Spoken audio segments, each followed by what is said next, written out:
This is the anthem. Here's what you came for. Welcome to the Disney Beat, a podcast brought to you by thedisinsider.com. My name is Sean Nyberg, and I will be covering all of the Disney headlines to keep you informed as you start your week. Happening right now.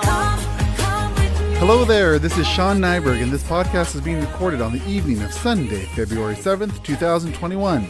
All right, let's dive into the news. We need to start with some sad news. On Friday, we learned that actor Christopher Plummer passed away at the age of 91. Plummer is best known for his work as Captain Von Trapp in 1965's The Sound of Music. Plummer's career spanned 7 decades and included work on Disney's 2004's National Treasure and 2009's Disney Pixar hit Up, where he voiced the villain Charles Muntz. The Oscar-winning actor is survived by his wife Elaine and his daughter Amanda Plummer.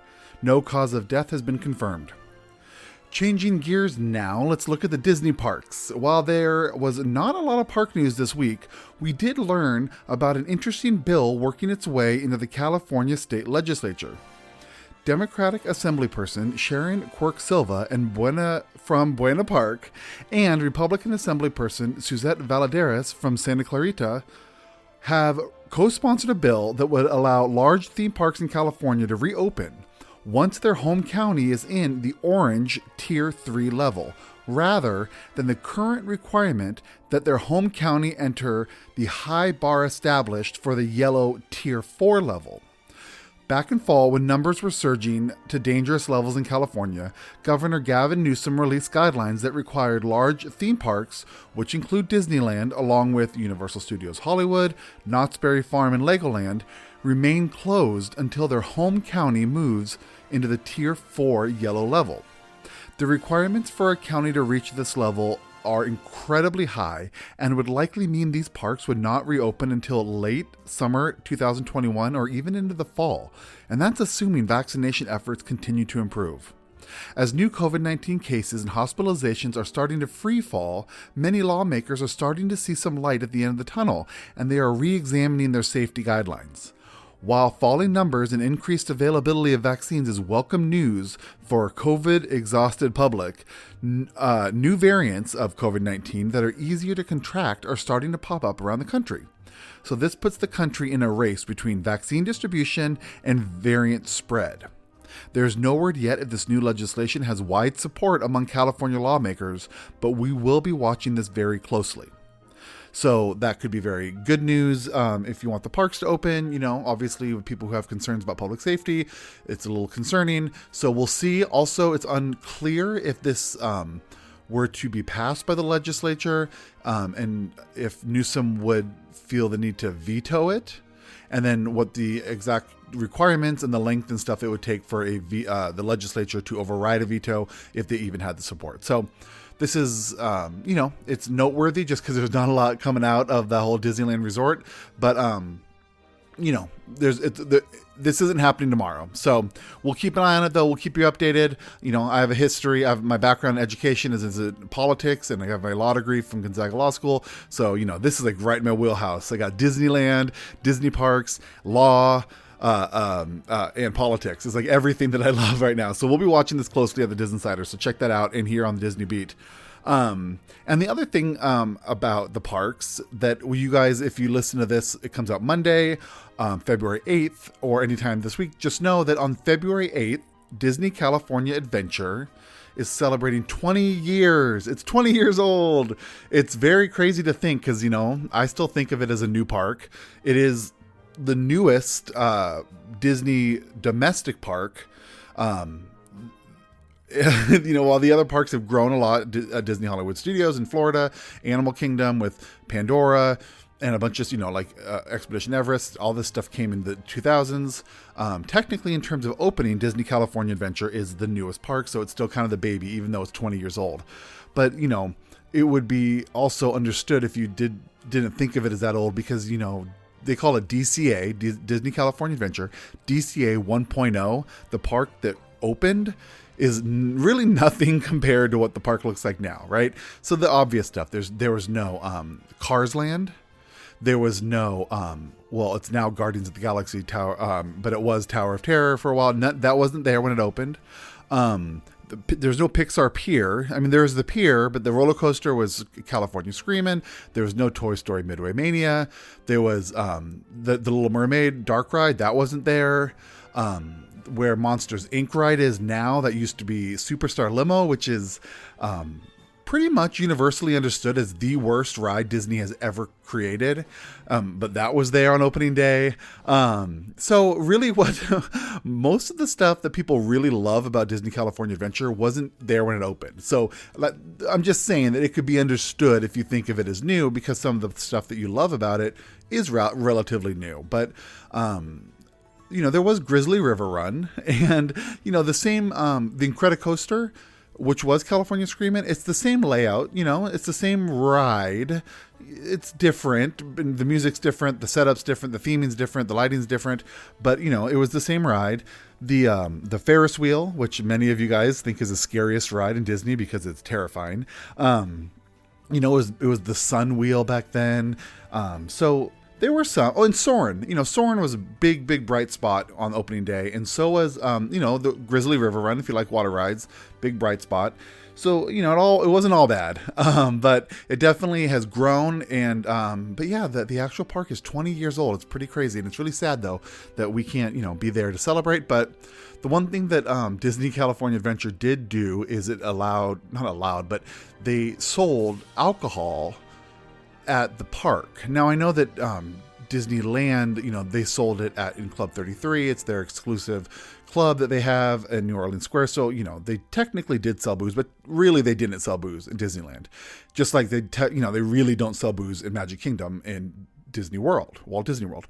So, but what Disney California Adventure did is that they sold alcohol. So it probably makes more sense that we'll be able to celebrate its 21st birthday, because, it's kind of it's the older crowd, kind of the more party park, right? Disneyland's classic, and DCA is more like the party park, where you see people walking around with cocktails, mixed drinks and stuff, and, a little bit more of a party crowd. So anyway, I'm just trying to make this sound, just trying to not be so depressed that we can't be at Disney California Adventure to celebrate 20 years, but we'll probably be there, God willing, for the 21st birthday in 1 year. So happy birthday, DCA.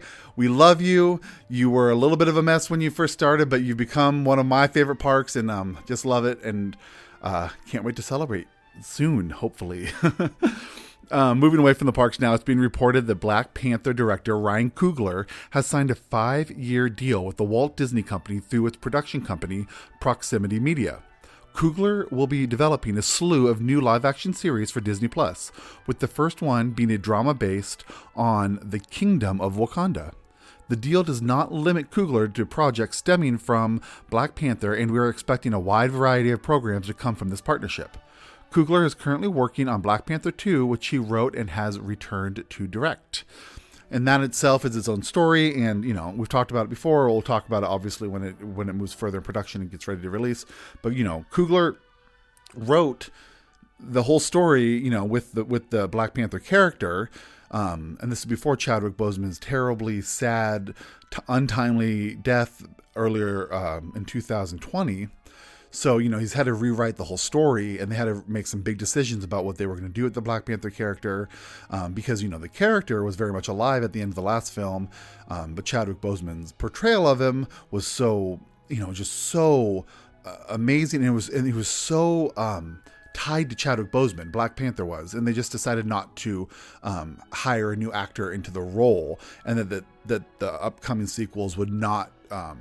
would have to go a different route in terms of their story. So he's had to basically write a whole nother Black Panther 2 since then. So it's just great, though, that they've got him on, and that there's going to be these new live action programs that Ryan Coogler is going to do. And the first one is going to be around Wakanda, which, people love that story. People love all the characters in that world, and it's just very exciting. So we'll be following that. Since everyone's talking about the absolutely phenomenal, speaking of Disney Plus, since everybody's talking about the absolutely phenomenal WandaVision on Disney Plus, it's easy to forget that The Falcon and the Winter Soldier premieres 2 weeks after WandaVision's finale. Last December, we got the first trailer for the series, and this last week we got some new looks at the title characters. as well as brand new looks at John Walker and Baron Zemo. These images are up at thedisneyinsider.com, so go check them out. The Falcon and the Winter Soldier debuts on Disney Plus on March 19th. Pre-production is underway for Disney's long-awaited Enchanted sequel titled Disenchanted.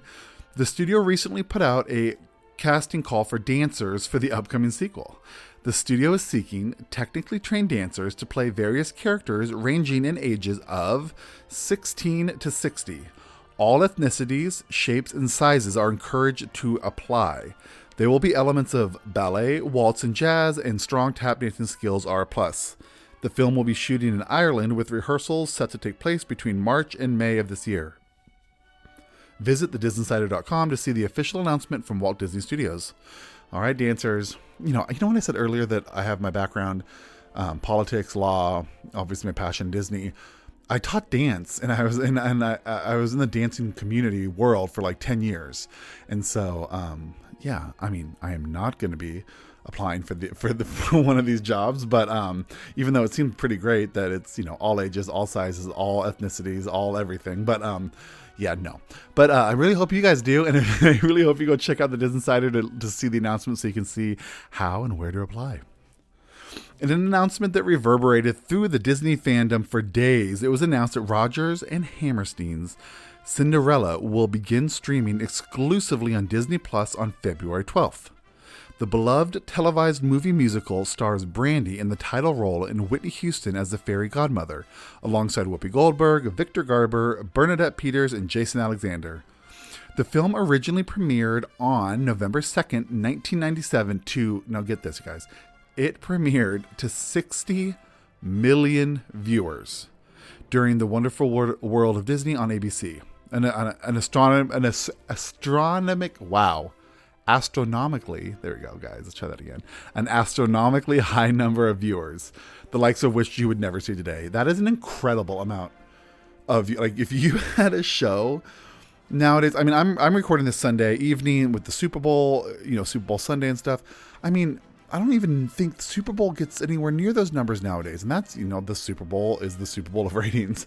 But like 60 million viewers for a TV movie. It's incredible to think about that. It's never going to happen again, just with streaming and the way we do it now. But they did. They sure tuned in back in 1997. It is a huge film. It got a lot of Emmy nominations. People love it. And they just announced that it's going to be released on February 12th. So that makes... that made, when it came out this last week, a lot of people happy, and I'm sure some of you hearing it now are very excited. It was revealed this week that Aloha Rodeo, the best-selling history book by David Woolman and Julian Smith, is to be adapted as a live-action film for Disney+. The true story follows 3 Hawaiian cowboys as they travel from Hawaii to Wyoming in the early 20th century to compete in the Frontier Days Rodeo. The original book has won many awards, including an NPR Best Book of the Year, an Oregon Book Award winner, and was a finalist in the Pacific Northwest Book Awards. There is no announced production or release dates. Marvel Studios is full steam ahead and with multiple projects in production, including Thor, Love and Thunder, Doctor Strange and the Multiverse of Madness, and Spider-Man 3. Now you can add Ant-Man and the Wasp, Quantumania, to that list. Turkey's Minister of Culture and Tourism let slip on Turkish TV that filming has begun on the next chapter in the Ant-Man franchise in Turkey. He didn't just get this scoop and drop it on Turkish TV. It was because the filming was happening in Turkey. It is unknown if the filming is just location shots, how as they'll do, they'll just film locations with no actors, or if the cast of the film is involved. Production was expected to begin in a few months, but things could have changed. Ant-Man and the Wasp: Quantumania is expected to hit theaters in 2022. As always, new cast and crew announcements were revealed this week for upcoming projects. Production is underway on the upcoming Disney Plus Rogue One prequel series, Andor. Toby Haynes, known for Black Mirror, is already set to direct a number of episodes. We learned that joining Mr. Haynes as a director of some of these series will be veteran directors Ben Caron, known for his work on The Crown, a very popular series, and Susanna White, known for her work on The Nanny McPhee Returns. Don Cheadle revealed that he will appear in the upcoming Disney Plus Marvel series, The Falcon and the Winter Soldier, as James Rhodes, aka War Machine. We learned back in December that Cheadle's character would get his own series titled Armor Wars, but it now appears we will be seeing Rhodes sooner than that. It has been over a year since Marvel president Kevin Feige has said anything about an upcoming Blade project. While the project was never in doubt, the lack of information was noticeable. Well, that changed as we learned this last week that Watchmen and Pen 15 writer Stacey Osei-Kuffour has signed on to write the upcoming reboot. The project is reportedly titled Blade the Vampire Slayer, and it will take place in the Marvel Cinematic Universe. Osei-Kuffour becomes the first black writer to write a Marvel Studios project. Last year, Nia DaCosta became the studio's first black female director after she signed on to Captain Marvel 2. Marvel is currently searching for a director for the upcoming Blade project. It was revealed that a pilot for a new comedy entitled Punk Ass Bitch has been greenlit at Hulu. Now, I said that with quotation marks, like if you were to say like Schitt's Creek, Punk Ass Bitch. So it's part of a title. So it's not me being, using profanity obligatorily. Obligatorily? Yeah, that's right. So anyway, it's a new series. It's set to star up-and-coming comedian Chris Estrada, and will be produced by Saturday Night Live alum Fred Armisen, as well as Blackish Jonathan Groff, not to be confused with the actor who starred in Frozen and Hamilton. The half-hour series, primarily inspired by Estrada's experience as a Latino in South Central Los Angeles, will follow a man named Julio Lopez, played by Estrada. The series is currently casting for the pilot. Disney's Searchlight Pictures and Hulu have picked up a documentary, Summer of Soul, or When the Revolution Could Not Be Televised, from Questlove, who is making his directorial debut. This feature documentary film explores the legendary 1969 Harlem Cultural Festival, which celebrated African American music and culture, and promoted Black pride and unity. The Harlem Cultural Festival took place the same summer as the famed Woodstock Festival, and boasted an attendance on par with that concert 100 miles away. Over 300,000 people attended, yet it received virtually no coverage from the mainstream media. The 40 hours of never seen before footage has remained in storage for the last 50 years, keeping this incredible event in America's history lost. Until now. For the third year in a row, the Walt Disney Company lands at number 4 on Fortune's annual list of world's most admired companies, behind Apple, Amazon, and Microsoft. And for the 18th year in a row, so if you're keeping score, that would have been 2 years after Disney California Adventure opened. So for the 18th year in a row, the Walt Disney Company held the number 1 spot as the world's most admired company for the entertainment industry. The list is compiled from an annual survey of corporate reputation, and the list of companies is winnowed down and voted on by business leaders and industry representatives. According to Fortune, the companies are not ranked simply on their success, but on how and where they succeed. Disney received top marks in a significant number of areas, including the quality of its products and services, global competitiveness, people management, social responsibility, and long-term investment value. Before, so a little over 18 years ago, Disney CEO was Michael Eisner, right? And he did a lot for Disney. I mean, obviously he was CEO since the early 80s until, early 2000s, the early aughts. They call it the early aughts, 2000s. And, he did a lot early on, but the last 10 years or more, really, there was this really big, people there was the issues with, Disneyland, which is now called Disneyland Paris, and it's now a real successful park. But, back then it was Euro Disney, and that was a failure in the beginning. And that caused a lot of other projects to be shut down or really tailored, like, budgets cut back. And then even just, within the entertainment industry, Eisner really messed up a lot of relationships for Disney with other companies, including Pixar. Pixar wasn't originally a Disney company, and, it was started, it was really helmed by Steve Jobs of Apple. And, they kind of had this agreement in the early days of Pixar with Toy Story, where they'd split profits and all this stuff. And, that whole relationship, Michael Eisner just put it in the trash, and Steve Jobs hated Michael Eisner. It was very well known, very public, and Michael Eisner had a big falling out with Jeffrey Katzenberg, who started DreamWorks, and just all these other, big name entertainment and business leaders. Okay. So when Michael Eisner basically, he did, he stepped down, but he was basically forced out. And Bob Iger took over. And he has been the Disney CEO and since early 2000s until just last year. And Bob Iger is just loved. Everyone, it seems, in the business community, entertainment world loves Bob Iger. He's very nice, apparently. This is just everything I've read. Granted, some of it was his own book, but he won, I think last year, Time Magazine called him Businessman of the Year. He's just well respected and well loved. He reformed that relationship with Pixar and ended up buying Pixar from Apple, from Steve Jobs. He was the one who led the purchase of Lucasfilms for Disney. That's why they own all the Star Wars and Indiana Jones and Willow and all that stuff. They also purchased Marvel. The Marvel, every Marvel, so that, they own all the Iron Man, and they did the Avengers movies, and, that's their biggest product right now is Marvel. And, he's done just amazing stuff for the company. If you look at the stock price in the last 20 years, it's been incredible. So, I think that's just amazing how much, like his CEO is not just, good for the business, who needs to know how to, manage one of the largest companies in the world, one of the largest entertainment companies in the world by far, but also someone who people enjoy to be around, right? People who respect, who enjoy their company, who can have a discussion and know that it's going to stay private, it's not going to get leaked to the press, and who's a man of their word. And really, Bob Iger has been that. There's really no. Disney fans, of course, are going to dump on him, and just like they also dump on current CEO Bob Chapek, just because. It's like anything, right? If you're a fan of a football team, you're going to be the most critical of the football team, and I think that's really the way it is for Disney. So Disney fans are always going to have something they're going to gripe about in terms of the CEO or the executive leadership.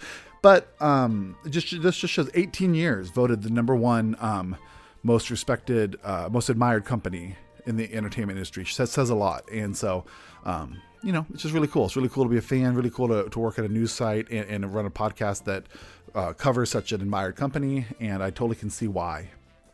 So we are entering awards season, and many of Disney's most popular movies, series, and specials between Disney Plus, Hulu, and Disney's theatrical releases are racking up nominations left and right. Last week, the Golden Globe nominations were announced, and Disney received several nods, including Best Motion Picture Drama for Disney Searchlight's picture Nomadland. Nomadland is getting a lot of nominations in a lot of these award shows. Best Performance by an Actress in a Motion Picture Drama for Andra Day in the United States versus Billie Holiday, and Frances McDormand in Nomadland. Disney Plus's Hamilton and Hulu's Palm Springs was nominated for Best Motion Picture, Musical, or Comedy. Best Performance by an Actor in a Motion Picture, Musical, or Comedy saw nominations for Lin-Manuel Miranda in Hamilton, Andy Samberg in Palm Springs, and Dev Patel in The Personal History of David Copperfield. The Disney Pixar films Onward and Soul both got nominated for Best Motion Picture, Animated. Chloe Zhao was nominated for Best Screenplay and Best Director for Nomadland. Trent Reznor, Atticus Ross, and John Baptiste got nominated for Best Score for Soul, and the song Tigress and Tweed was nominated for Best Song from the United States versus Billie Holiday. Over in the television category, The Mandalorian received a nomination for Best Television Series Drama, and Hulu's The Great was nominated for Best Television Series, Musical, or Comedy. All in all, Disney's projects received 22 Golden Globe nominations. There was more that they were nominated for. I didn't just want to list all of them, so that wasn't the extent of all the Golden Globe nominations. But in all, they got 22 of them. The ceremony will be held on February 28th on NBC, hosted by Tina Fey and Amy Poehler. Disney also snagged 9 Screen Actors Guild Award nominations, with nominations going to acting in the projects Nomadland, The Great, Rami, Hamilton, Mrs. America, The Good Lord Bird, and stunt ensemble work in Mulan and The Mandalorian. The Screen Actors Guild Awards will be presented on April 4th on TNT and TBS. To wrap up, I want to remind everyone that we are conducting a 6-week-long bracket-style tournament over at thedisneyinsider.com. We are calling it the Ultimate Disneyland Resort Tournament of Rides. It is a 6-round bracket-style tournament to decide the best ride at Disneyland and Disney California Adventure, happy birthday, in Anaheim, California. So far, we have recorded over 158,000 votes, and the round 4 winners have been announced on a special The Disney Beat podcast released 2 days ago, along with the list of the winners at thedisneyinsider.com.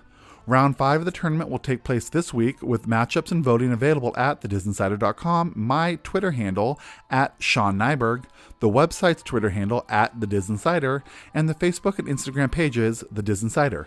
Come let your voices be heard and see the results. Also, please visit thedisneyinsider.com to see a number of features that were not discussed on this show, including new photos from the set of Thor: Love and Thunder, how Frozen helped solve a cold case, and the long-running feature, 20 Weeks of Disney Animation, which dives into the films Brother Bear, Home on the Range, and Chicken Little. So go check those out on the website. On behalf of myself and those of us here at the Disney Beat, along with the Disney Insider, we wish everyone good health and prosperity. With that, I want to say thank you for listening. If you like the show, please rate and review it wherever you listen. These ratings really help the show find new listeners, and we hope we have earned a 5-star review.